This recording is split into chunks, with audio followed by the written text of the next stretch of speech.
Hey there, design enthusiasts.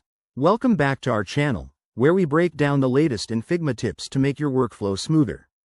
Today, we're diving into how to resize frame in Figma with content for 2025. If you're tired of frames distorting your precious designs, this tutorial is your new best friend. Let's jump right in. First off, why does this matter? In 2025, Figma has rolled out even smarter tools for handling content within frames, ensuring your text, images, and elements scale perfectly without any messy surprises.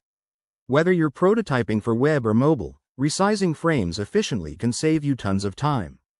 To get started, open your Figma project and select the frame you want to resize. You'll notice the resize handles around the edges. Just click and drag as usual. But here's the key. Hold down the Shift key to maintain the aspect ratio, keeping your content proportional. For more control, head to the right sidebar and check out the Constraints section. This is where the magic happens in 2025. Figma's updated interface lets you set constraints like HUD contents or fixed size to prevent elements from overlapping or stretching oddly. Next, if your frame has auto layout enabled, resizing becomes a breeze.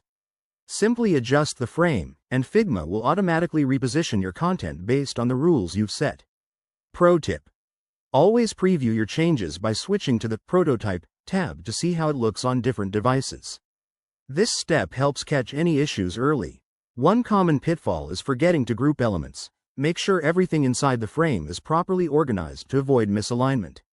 And if you're dealing with responsive designs, use Figma's new AI-assisted resizing feature, which suggests optimal sizes based on your content. Wrapping this up, resizing frames in Figma with content is all about precision and planning. Give it a try on your next project, and you'll wonder how you ever lived without it.